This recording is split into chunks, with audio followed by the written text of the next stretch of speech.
Әсәйҙәр байрамына бағышлана. Бына 10 йыл буйына әсәй статусын йөрөтәм.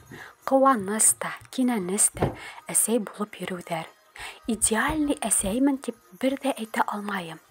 Беренсе баламды баҡҡанда күп нәмәләр өйрәндем. Уға ҡатыраҡ булдым, китап буйынса ҡараным. Бөтә показательде үлсәп кенә мин торҙом. Икенсе балама мин әҙерәк йомшара төштөм. Бөтә нәмә дөрөҫ булһын тип артыҡ ныҡ ҡайғырманым. Уҡығанда гел 5 ал тип һис кенә таптырмайым. Мин дә бит был донъяла гел 5-кә йәшәмәйем. Ҡай саҡта 2 алып, ултырып илап алам. Инде тырышырмын тип үҙемә һүҙҙәр бирәм. 5 алһам, эй ҡыуанам, һикереп бейеп алам.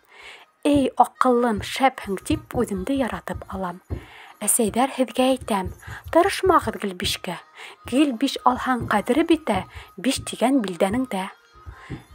Унда-бында берҙе алһаң, тәмле татлы ул була. Гел 5 алыу бик осло, һаулыҡты ул бөтөрә. Минең дә бар әсәйем, рәхмәтем ҙур уға ла. Балалар бәләкәй саҡта ҡарашты ул да миңә. Эй, ирҙәр, һеҙгә әйтәм, бала тапҡан ҡатынды күтәреп кенә йөрөгөҙ. Ниндәй һынау аша үтә, белә тик ҡатын ғына һеҙгә бала тапҡанда. Әсәйҙәр, һеҙҙе ҡотлайым был изге байрам менән. Бөгөн 5-ле ҡуям һеҙгә, йәшәгеҙ рәхәтләнеп.